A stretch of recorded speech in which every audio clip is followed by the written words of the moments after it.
उखाड़ नहीं पाए ना। इसका राज है देहात स्टार्टर, जिसकी अनोखी HYT जेल टेक्नोलॉजी फसलों को जड़ से मजबूत बनाए और उपज भी बढ़ाए। देहात स्टार्टर, मजबूत जड़ें, उपज बढ़े।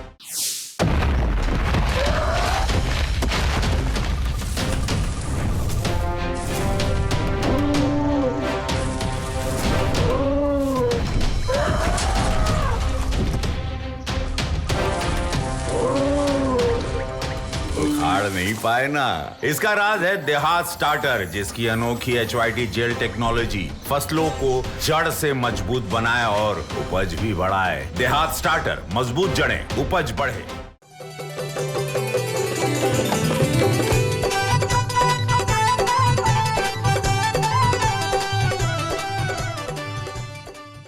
नमस्कार, स्वागत है आप सभी का प्राथमिक क्षेत्रों के विकास को समर्पित हमारे इस कार्यक्रम कृषि दर्शन में, जिसमें हम बातें करते हैं कृषि से जुड़ी, पशुपालन से जुड़ी, मत्स्य पालन और जाने ही कितने ऐसे व्यवसाय जो ग्रामीण क्षेत्रों में न सिर्फ जीवन यापन का स्रोत हैं बल्कि विकास के नए आयाम भी चुन रहे हैं।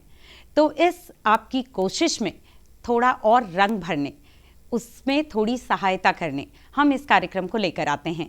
कार्यक्रम की आज की कड़ी में भी कुछ ऐसी ही कोशिशें करेंगे, जानेंगे कुछ नई जानकारियां, करेंगे आपसे साझा कुछ अपने विषयों और नए विशेषज्ञों को। लेकिन सबसे पहले देखेंगे अपना पहला सेगमेंट, खबरें खेती की। नमस्कार, खबरें खेती की में स्वागत है आपका। खबरों में आगे बढ़ने से पहले सबसे पहले नजर मुख्य कृषि समाचारों पर। किसानों के विकास हेतु 9 जिलों में मुफ्त मक्का बीज वितरण की योजना। धान की फसल पर करे पहले टॉप ड्रेसिंग नेत्रजन का छिड़काव। और किसानों के लिए बेहद उपयोगी पैडी ट्रांसप्लांटर मशीन। जलवायु परिवर्तन और मौसम को देखते हुए सरकार पूरी तरह अलर्ट है। जिस तरह से परंपरागत ढंग से सूबे में धान और गन्ना की खेती होती है, उसे देखते हुए सरकार द्वारा मक्का की खेती को बढ़ावा दिया जाएगा। इसके लिए निःशुल्क 9 जिलों में मक्का का बीज वितरण कार्यक्रम सरकार चला रही है। कई जिलों में बीजों की प्राप्ति भी हो चुकी है। विशेष जानकारी कृषि निदेशक डॉक्टर आलोक रंजन घोष से।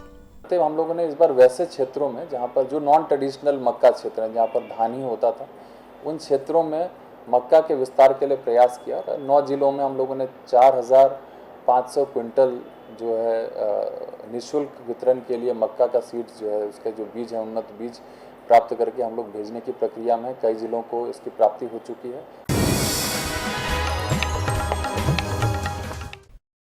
किसान भाई बहनों, अगर आप इन दिनों धान की खेती किए हैं तो अब आपकी फसल में कल्ले आने शुरू हो गए होंगे।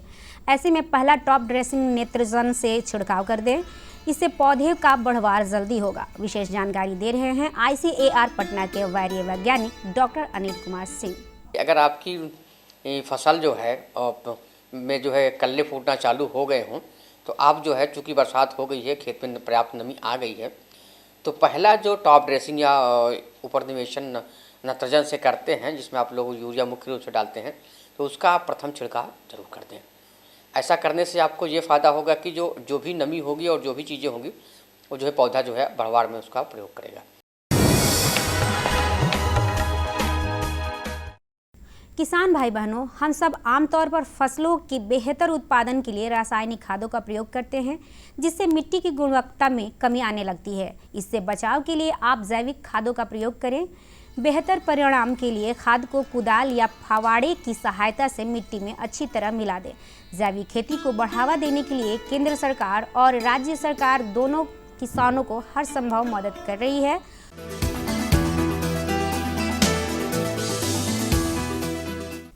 सफलता की इस महत्वपूर्ण कड़ी में आज हमसे जुड़ने जा रहे हैं ग्राम फरीदपुर, जिला वैशाली के प्रगतिशील किसान रविंद्र प्रसाद सिंह जी। इन्होंने 4 कट्ठा में नेनुआ की खेती कर लागत मूल्य से 2 गुना मुनाफा कमाया है। इनका कहना है कि इन दिनों नेनुआ की बाजारों में अच्छी कीमत मिल रही है, जिससे उनका फायदा ज़्यादा हो रहा है। आइए जानते हैं उनकी सफलता की कहानी, उनकी ही जुबानी। करीब 4 कट्ठा में घिउरा का अलान का खेती किया हूँ। करीब 35 से 4,000 तक की लागत है। 8 से 10 हज़ार इसमें आय होगा। इसका अभी मार्केट बहुत अच्छा मिल रहा है। किसान भाई बहनों, आपके पास अगर दुधारू पशु है तो ऐसे में पशुओं के लिए उन्नत और पौष्टिक चारे का प्रबंध बेहतर महत्वपूर्ण होता है। पशुओं के चारे के लिए नेपियर ग्रास अत्यंत आवश्यक है। अगर इस नेपियर ग्रास की खेती करते हैं तो पशु के चारा में कमी नहीं होगी। इससे दूध के उत्पादन के साथ स्वास्थ्य भी अच्छा रहेगा।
किसान भाई बहनों, धान की खेती में दो प्रमुख समस्याएं हैं। एक तो इसकी रोपाई के लिए काफ़ी श्रमिकों की आवश्यकता होती है और दूसरा इस पर खर्च भी अधिक आता है। धान उत्पादन को लेकर किसान की इन दोनों समस्याओं का समाधान पैडी ट्रांसप्लांटर कर सकता है। पैडी ट्रांसप्लांटर से धान की रोपाई करने पर श्रम तो बचेगा ही, साथ ही साथ धन की बचत भी होगी, साथ ही समय की बचत होगी, वह अलग। इस तरह से पैडी ट्रांसप्लांटर की मदद से किसान आसानी से खेत में धान की रोपाई करके उत्पादन और आय को बढ़ा सकता है। अब जानते हैं क्या है आज का मंडी भाव।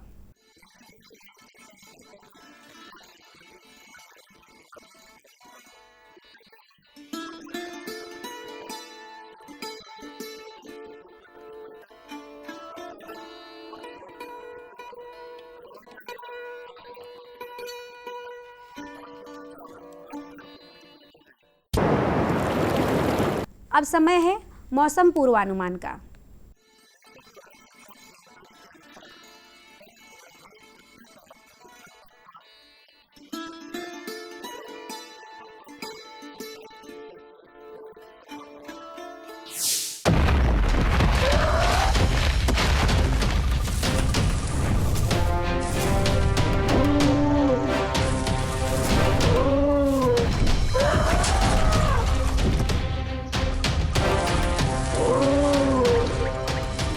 नहीं पाए ना। इसका राज है देहात स्टार्टर, जिसकी अनोखी HYT जेल टेक्नोलॉजी फसलों को जड़ से मजबूत बनाए और उपज भी बढ़ाए। देहात स्टार्टर, मजबूत जड़ें, उपज बढ़े।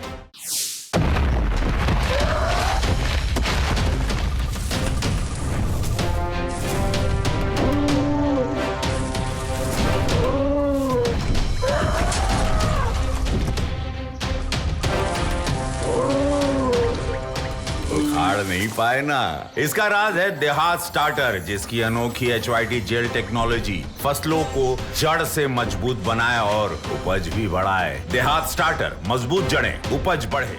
खबरें खेती की में अभी आपने नजर डाली मौसम के मिजाज पे, जाना अपने मंडी के भाव के बारे में, रूबरू हुए आप अपने ही एक सफल साथी के सफलता के राज से, और साथ ही साथ नवीनतम तकनीकों और उपकरणों की भी आपने जानकारी ली। चलिए कार्यक्रम में बढ़ते हैं आगे, जहां बातें करेंगे दुधारू पशुओं के बारे में, क्योंकि कृषि और पशुपालन दोनों ही एक दूसरे पे पूरी तरह से निर्भर हैं और ऐसे में पशुपालन एक बहुत बड़ा स्रोत है आमदनी का।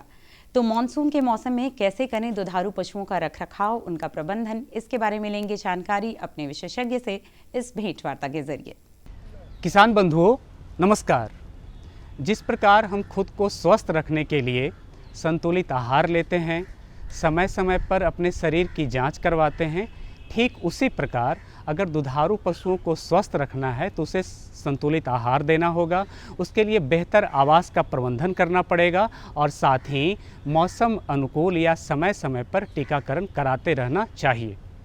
तो किसान बंधुओं, अगर आप ऐसा करते हैं तो आपका जो पशु है वो कम से कम बीमार होगा और निस्संदेह चूँकि हम दुधारू पशुओं की बात कर रहे हैं तो वो अपनी क्षमता के अनुरूप दूध भी देता रहेगा। तो किसान बंधुओं, आज हम चर्चा करने जा रहे हैं बरसात एवं गर्मी में दुधारू पशुओं के लिए रखरखाव एवं उसके प्रबंधन के बारे में।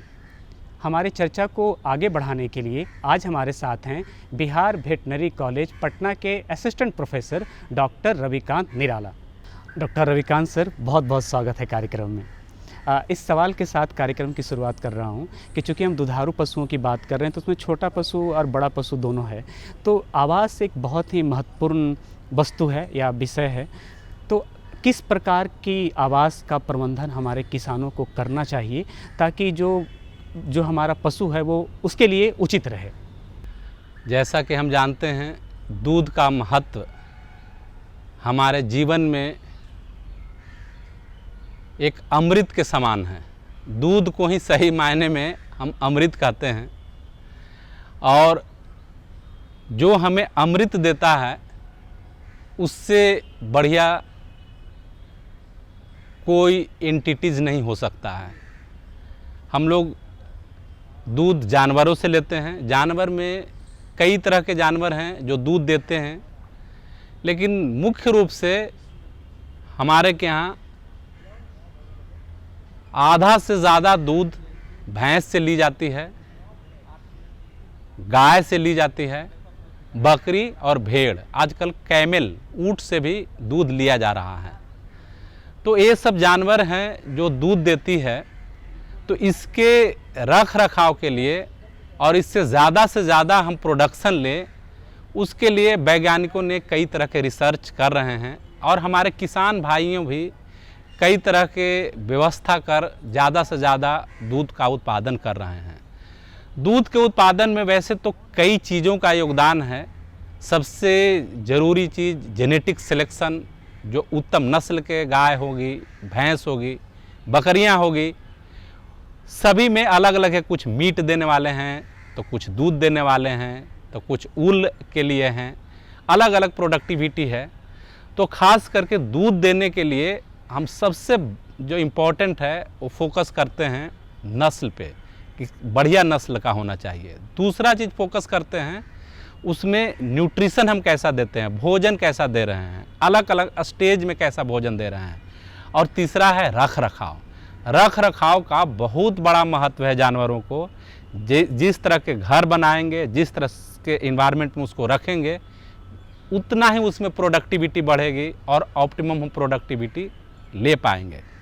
खास करके गर्मी और बरसात में जानवर एक्सट्रीम इन्वायरमेंटल क्लाइमेटिक कंडीशंस में कई तरह के पैथोजेंस का ग्रोथ हो रहा है, कई तरह के इंसेक्ट्स हैं, पेस्ट हैं, उससे बचाने की आवश्यकता होती है, उससे मैनेजमेंट की आवश्यकता होती है। सर, आप ही की बात को, जैसे आप बात कर रहे थे न्यूट्रिशन आहार की, तो मैं उसी बात को आगे बढ़ाता हूं और आपसे दूसरा सवाल मेरा ये है कि दैनिक रूप से हमारे जो किसान हैं वो दुधारू पशुओं को आहार में उनको क्या क्या देना चाहिए ताकि दूध का जो उनका देने का क्षमता है वो बढ़ता रहे, घटे ना? आवास और भोजन, ये दो ऐसे इम्पोर्टेंट इंग्रेडिएंट्स हैं जिस पे सबसे ज़्यादा फोकस करने की आवश्यकता होती है और जानवरों में सबसे ज़्यादा इसी को ध्यान में रख करके किसान भाइयों को डिफरेंट नस्ल के और डिफरेंट तरह के स्पेसीज़ के जो जानवर पालते हैं उसमें मैनेजमेंट प्रबंधन की आवश्यकता होती है। अब जहाँ तक भोजन की आवश्यकता है तो इसको हम 3 स्टेज में बांटते हैं। सबसे पहले जब काफ के स्टेज में है, छोटा जानवर है, इसके बाद एडल्ट है और इसके बाद वो प्रेग्नेंट है। तीनों स्टेज में अलग अलग तरह के न्यूट्रिशन की व्यवस्था हम करते हैं। वैसे हमको ये जानना चाहिए कि 2 तरह के राशन मेन होते हैं, एक कंसंट्रेट और दूसरा रफेजेज। रफेजेज जिसको हम फॉडर कहते हैं, फॉडर के रूप में भूसा, पुआल और जो डंठल है, इस मटेरियल्स को मोटा मोटी हम लोग रफेजेज कहते हैं। हरा घास भी रफेजेज में आता है। जो भी ग्रेन्स के बाहर का चीज़ें हैं उसको हम रफेजेज कहते हैं। और दूसरा कंसंट्रेट जो ग्रेन प्रोडक्ट है, ग्रेन में चाहे वो लेग्यूम्स हो या फिर नॉन लेग्यूमिनस है, जैसे गेहूँ का हम लोग ब्रान देते हैं, गेहूँ को दारा के रूप में दर के देखते हैं, या फिर चना है, मसूर है, जहाँ पर जो अवेलेबल न्यूट्रिएंट्स हैं उसका छिलका भी देते हैं या उसको पूरा दर के भी देते हैं, मक्का है। तो ये सब चीज़ जितने हम लोग देते हैं उसको कंसंट्रेट बोलते हैं। कंसंट्रेट का बहुत ही इम्पॉर्टेंट रोल है दूध का अमाउंट बढ़ाने में। जिस तरह से कंसंट्रेट का दूध का अमाउंट बढ़ाने में है रोल, उसी तरह से रफेजेज है जिसमें हम पुआल, भूसा ये बता रहे हैं, इसका रोल है दूध को गाढ़ा करने में, यानी फैट परसेंटेज बढ़ाने में। तो हम दोनों को बैलेंस देते हैं। मोटा मोटी ये याद रखना चाहिए, जो थंब रूल है कि 2.5 kg अगर कोई गाय या भैंस दूध दे रही है तो 2.5 kg पे 1 kg कंसंट्रेट की आवश्यकता होती है। यानी कोई जानवर अगर 10 किलो दूध दे रही है तो 4 kg कंसंट्रेट देंगे। और अगर कोई गाय दूध नहीं दे रही है, ग्रोथ पीरियड में है या फिर ड्राई पीरियड में है, सूखा मतलब वो दूध नहीं दे रही है, तो उस स्थिति में भी हम गाय को भोजन देंगे। तो उसमें हम कंसंट्रेट 1 kg देते हैं। उसको कंसंट्रेट को हम मेंटेनेंस राशन कहते हैं। तो मेंटेनेंस राशन का हमेशा रहेगा। तो अगर 10 किलो जो दूध दे रही है गाय, तो उसमें 4 kg कंसंट्रेट और 1 kg मेंटेनेंस के रूप में 5 kg कंसंट्रेट देंगे और 6 से लेकर के 10 kg उसमें रफेजेज देंगे। ये सभी जानवर को देते हैं, चाहे वो लैक्टेटिंग हो या नॉन लैक्टेटिंग हो। और ग्रोथ पीरियड में हम सिर्फ कंसंट्रेट में प्रोटीन का लेवल बढ़ा देते हैं, काफ में बढ़ा देंगे, प्रेगनेंसी में बढ़ा देंगे, कंसंट्रेट का लेवल हम उसमें कुछ ज़्यादा कर देंगे। सर, आज आप कार्यक्रम में आए और विषय पर बहुत ही अच्छी जानकारी दी, इसके लिए बहुत बहुत धन्यवाद। धन्यवाद। पशुपालन के अलावा इस मौसम में सब्जियों की खेती बेहद अहम हो जाती है। तो बरसाती सब्जियों में कैसे करें निकाई गुड़ाई, उनकी रोपनी और कैसे करें उनका प्रबंधन, इस बारे में अब लेंगे जानकारी इस अगली भेंटवार्ता के जरिए अपने विशेषज्ञ से। नमस्कार, कृषि जगत से जुड़ी तमाम खबरें लिए मैं आपके सामने हूँ। जैसा कि आप जानते हैं कि हम हमेशा नए नए विषय लेकर आते हैं और नए नए विशेषज्ञों से आपको रूबरू करवाते हैं, जिसमें आपको कहीं जाने की ज़रूरत नहीं पड़ती। अभी आजकल जो हमारे जो नौजवान हैं जो चाहते हैं कि खेती किसानी करने की, तो उन्हें भी कहीं जानकारी हासिल करने के लिए इधर उधर जाने की ज़रूरत नहीं पड़ती। बस हमारे कार्यक्रम कृषि दर्शन के माध्यम से बहुत सारी जानकारी आप हासिल कर सकते हैं कि खेती किसानी कैसे होती है, कैसे आप कौन सा कृषि व्यवसाय करें जिसमें आपको कम लागत में ज़्यादा से ज़्यादा मुनाफा हो सके। बकरी पालन कैसे करें, कैसे पशुपालन का व्यवसाय करें, कैसे उनकी देख रेख करें, हर जानकारी हमारे कार्यक्रम के माध्यम से आपको मिलती है। तो आज जो हमारी चर्चा का विषय है वो है बरसाती सब्जी की निकाई गुड़ाई, जल निकास एवं कीट रोग प्रबंधन। जिस पर बातचीत करने के लिए हमारे साथ जो हमारे विशेषज्ञ हैं वो हैं सुधीर दास, बढ़िया वैज्ञानिक, सह प्रभारी एवं पदाधिकारी, झंझारपुर मधुबनी से हैं। सर, आपका हमारे कार्यक्रम में बहुत बहुत स्वागत है। सबसे पहले आप हमारे किसान भाइयों को बताइए कि बरसात के मौसम में जो सब्जियों की खेती करते हैं तो उसमें निकाई गुड़ाई कैसे करें। किसान भाई नमस्कार। किसान भाई, अभी हमारे किसान जितने भी हैं सभी बरसाती सब्जी की खेती किए हुए हैं। बरसाती सब्जी में खास करके बहुत कुछ मुख्य बातों पर ध्यान देने की ज़रूरत है। नहीं तो क्या होता है कि बरसात के दिनों में खरपतवार बहुत ज़्यादा खेत में निकल जाते हैं। बरसात नमी मॉइस्चर बहुत अधिक रहता है मिट्टी में, जिसके कारण खरपतवार का प्रकोप काफ़ी होता है। और दूसरी क्या बात है कि जब बरसात के सीज़न में देखते होंगे किसान भाई कि जल खेत में जल जमाव हो जाता है, तो ये सब बहुत ही हम अपने जो सब्जी की फसल है उसको नुकसानदेह होता है। अगर पानी अधिक हो गया तो उससे भी आपके फसल सूख जाएंगे और उसका आपको भरपाई करना पड़ेगा। और खरपतवार भी अधिक होता है तो उससे क्या होता है कि आप जो पोषक तत्व देते हैं उसका भी वो बंटवारा हो जाता है। जो आप पौधे के लिए दिए हैं वो खरपतवार ले लेते हैं, जिससे आपका पौधा कमज़ोर हो जाता है। तो ये इससे जो आपको उत्पादन मिलना चाहिए वो भी नहीं मिल पाता है। तो किसान भाई, जब अभी आप बरसाती सब्जी की खेती करते हैं तो उसमें मुख्य रूप से आप ध्यान दें कि सब आपका प्लॉट किस तरह का। अगर प्लॉट आपका सही है अगर प्लॉट में देखें कि निकास की कैसी प्रबंध है, आपका जल जमाव की क्या स्थिति है। अगर जल जमाव है तो आप देखें उसका ढलाव किस एरिया में है, तो उस तरह से जल निकास का चैनल बना दें और चैनल निकालने का जो पानी का प्रबंध अच्छी तरह होना चाहिए। जल जमाव खेत में, सब्जी के खेत में खास करके नहीं होना चाहिए। और निकाई गुराई किसान भाई जैसे अगर टमाटर करते हैं, बैगन करते हैं, भिंडी करते हैं या जो भी लत्ती वाली सब्जी करती हैं, तो वो चैनल बना के करें। और मेयर पर बरसाती सब्जी में खास करके मेयर पर आप जो बंड बना देते हैं वो बंद पर करें, ताकि आपके वो जो बरसात के समय में जल का जमाव ना हो और चैनल बंद के जो निचली वो चैनल होता है उसके सहारे आपका पानी निकल जाए। तो इन बातों पर ध्यान दें। और जब भी सब्जी की खेती करते हैं तो आप किसान भाई ध्यान दें कि अगर जो जैसे बैगन करते हैं, मिर्च करते हैं, टमाटर करते हैं और लत्ती वाली करते, सबका अलग अलग जो पोषक तत्व प्रबंधन होता है। अगर बैगन का करते हैं किसान भाई तो कंपोस्ट उसमें 150 से 200 कुंटल प्रति हेक्टेयर के हिसाब से दें।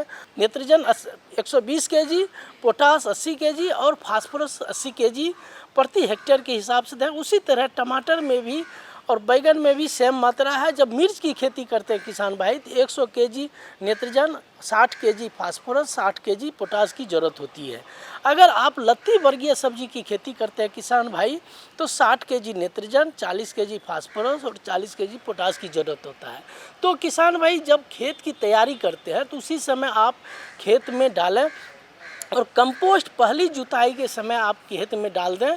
और जब अंतिम जुताई करते हैं किसान भाई उसमें नाइट्रोजन की आधी मात्रा, पोटास और फास्फोरस की पूरी मात्रा आप खेत में बराबर मात्रा में छिड़काव करके उसको पाटा के साथ जोत दें। उसके बाद उसका चैन आप लेआउट तैयार कर लें। अगर आप बैगन की खेती करते हैं तो बैगन की खेती अगर आप किसान भाई करते हैं तो लेआउट देख लें और उसमें 75 सेंटीमीटर और इंटू 60 सेंटीमीटर का या 50 सेंटीमीटर का आप स्पेसिंग डिस्टेंस दें। पौधे से पौधे 50 सेंटीमीटर और रो से रो 75 सेंटीमीटर का दूरी रख के आप लेआउट कर लें, उसी पर आप पौधे लगाएं और बीच बीच में चैनल भी बनाएं ताकि जल निकास अच्छी तरह से हो जाए। सर, हमारे किसान भाइयों को बताइए कि बरसात के मौसम में कौन कौन सी सब्जी लगाई जाती है और इसमें कीट रोग प्रबंधन कैसे करें जिससे कि उनकी सब्जियों का जो फसल है वो नुकसान भी नहीं हो और उत्पादक भी बहुत ज़्यादा हो। किसान भाई बरसात के समय में जैसे कि जून, जुलाई, अगस्त, सितंबर तक हमारे किसान भाई खास करके मई से भी अर्ली जो सब्जी की खेती करते हैं किसान भाई, तो आप जो है बरसात के समय बैगन, भिंडी, टमाटर फसल ले सकते हैं। लत्ती वर्गीय में घिउरा जो नेनुआ होता है वो ले सकते हैं, झुंगनी ले सकते हैं, खीरा ले सकते हैं। कई लत्ती वर्गीय सब्जी को भी आप करेला ले सकते हैं। ये सब खेती आप किसान भाई कर सकते हैं। और ये खेती करने के लिए जो अपने रजिस्टर्ड संस्था है वहाँ से प्रभेद का चयन करें। प्रभेद जो अपने बिहार के लिए रिकमेंड है वैसे प्रभेद का चयन करके आप खेती कर सकते हैं। किसान भाई जो भी बरसाती सब्जी की खेती करते हैं उसमें कीट व्याधि का भी प्रकोप काफ़ी होता है। तो उसमें मुख्य रूप से किसान भाई देखे होंगे शूट और फ्रूट बोरर और स्टेम बोरर का प्रकोप काफ़ी होता है। इसके अलावे फिर जो है किसान भाई आप देखते होंगे कि एफिड, फ्रूट फ्लाई और ये आपका वाइट फ्लाई, ये सब का भी, थ्रिप का भी प्रकोप होता है। तो इस तरह से किसान भाई आप अपने खेत का प्रॉपर वे में बराबर निगरानी करते रहें। जैसे ही आपको लगे कि कौन सा कीट लगा है या रोग लगा है तो उस हिसाब से आप उसका निदान करें। किसान भाई जैसे ही शूट एंड फ्रूट बोरर लगता है आप देखते होंगे कि जब बैगन हो या टमाटर हो तो जैसे ही पौधे तैयार हो जाते हैं फल देने की स्थिति के पहले ही तो उसको शूट बोरर लग जाता है और उसके ऊपरी टॉप पोर्शन पर उसको उसमें लगता है और छेद कर देता है, काटता है और ऊपर से सूख जाता है। जब ये स्थिति जब फल देने लगता है तो वही बोरर जो है फ्रूट में चला जाता है, फल में चला जाता है, फल में छेद करके अंदर चला जाता है और अंदर में पूरे फल को खा जाता है, बर्बाद कर देता है। ऐसे इस तरह से हमारे किसान भाई को काफ़ी नुकसान होता है।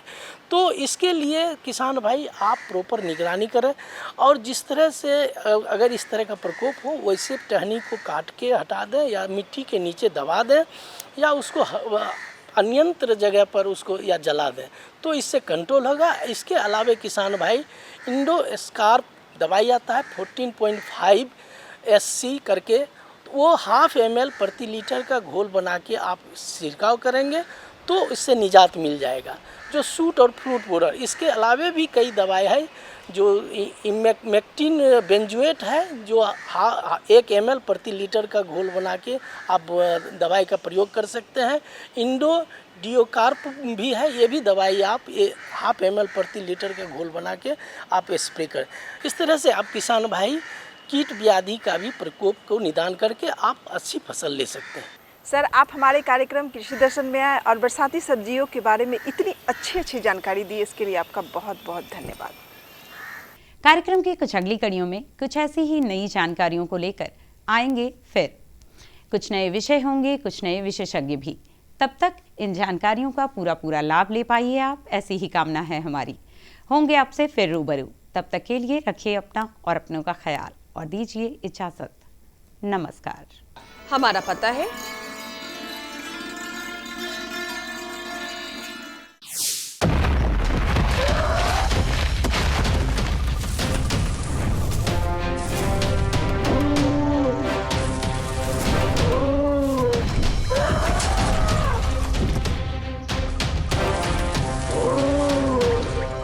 उखाड़ नहीं पाए ना, इसका राज है देहात स्टार्टर, जिसकी अनोखी HYT जेल टेक्नोलॉजी फसलों को जड़ से मजबूत बनाए और उपज भी बढ़ाए। देहात स्टार्टर, मजबूत जड़ें, उपज बढ़े।